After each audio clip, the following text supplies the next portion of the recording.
In ancient times, the kings of the Yin dynasty restored their country after transferring the capital 5 times. The sovereigns of the Zhou dynasty ensured peace in their country after establishing the capital 3 times. Today, as for the site of Heijō-kyō, the layout of the 4 animals is in accord with the model.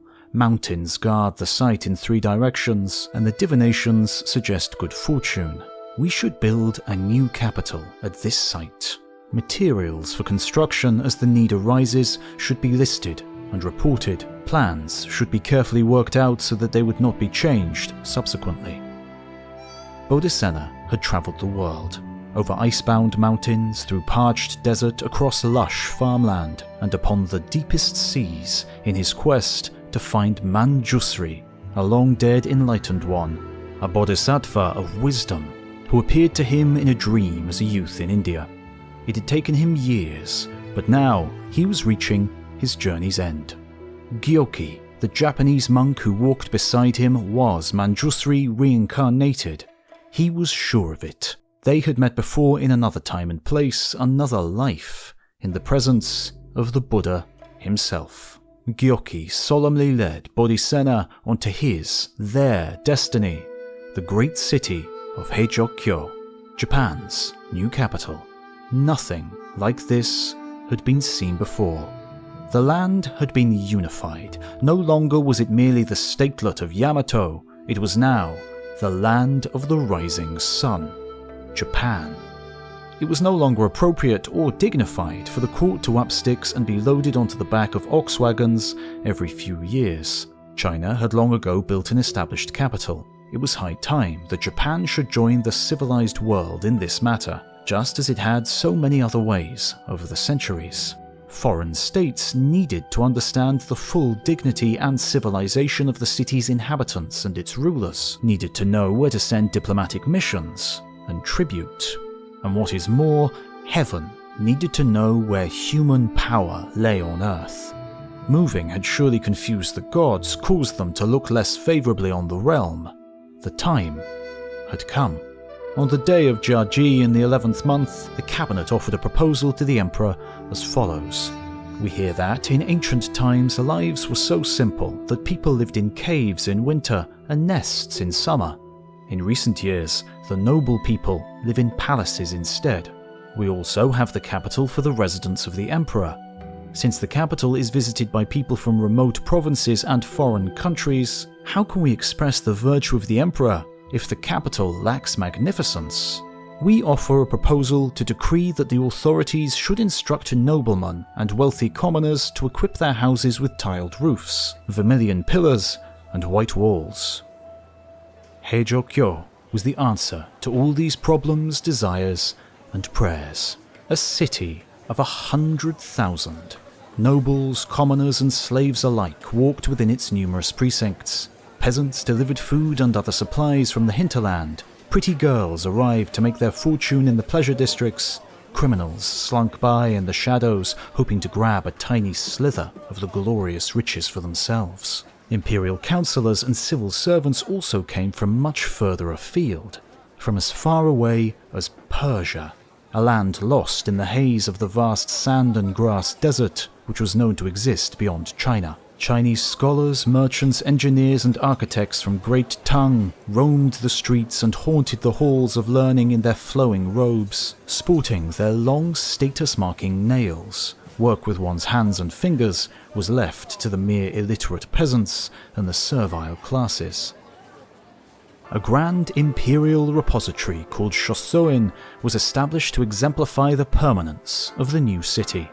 The royal treasures, tribute and gifts from neighbouring states, some emanating from further even than the most exotic of inhabitants, the extreme wilds of lands in the far west whose names were unknown, would no longer be subject to rude upheaval.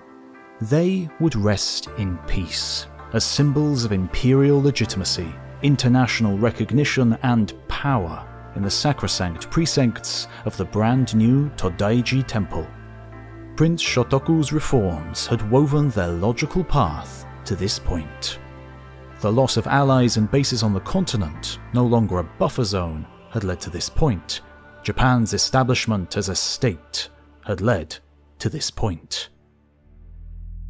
Of all the people who roamed the wide boulevards of the new capital, Bodhisattva truly stood out. He was by far the darkest-skinned and perhaps close to one of the most learned men to have ever walked the winding mountain roads of Japan.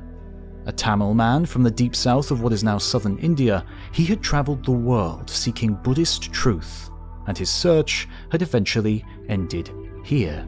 He was only in his 20s. The imperial court was thrilled to have a guest from lands so close to those of Buddha's birth, and granted Bodhisattva land for a temple, encouraging him to share his deep knowledge and saintly aura. However, Bodhisattva did not simply settle for a quiet temple life. He was granted the honor of putting the final touch to the greatest devotional work of construction that Japan and most of the world had ever seen. In 741, Emperor Shomu, desiring to show the magnificence of his state, demonstrate the protection of the Buddha's universal order, and having heard that Tang China had already completed such a project, ordered the erecting of a great Buddha statue in Heijō-kyō.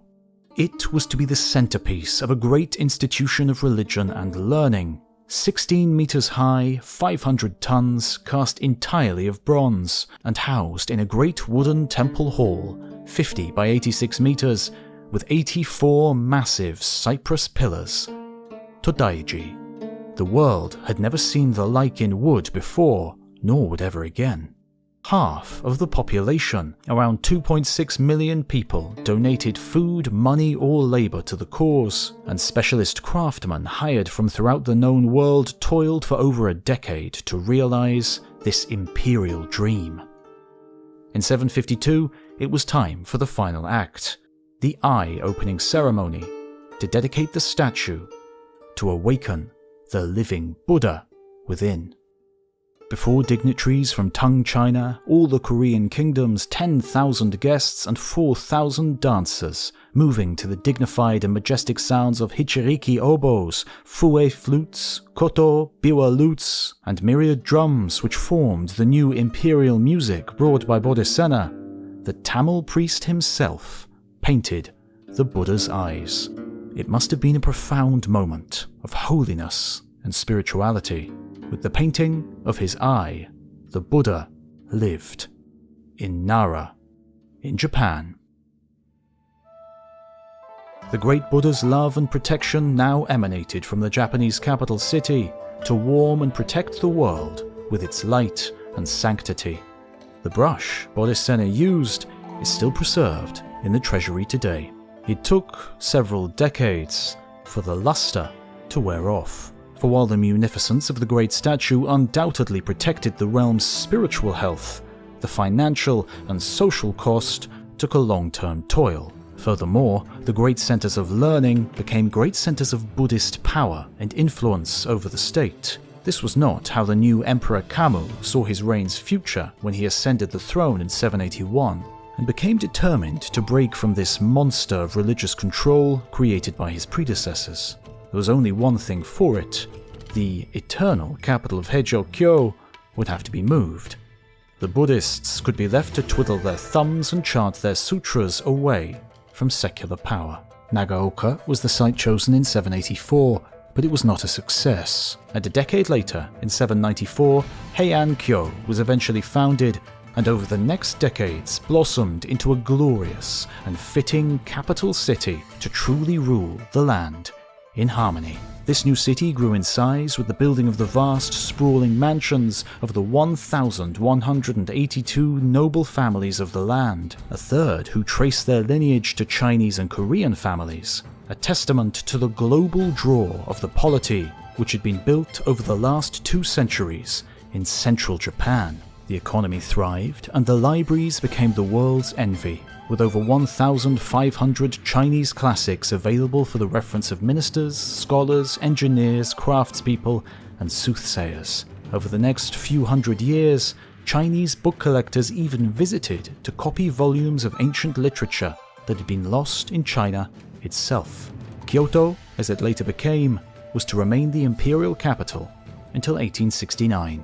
But it was on Japan's borders where the real battles were being held.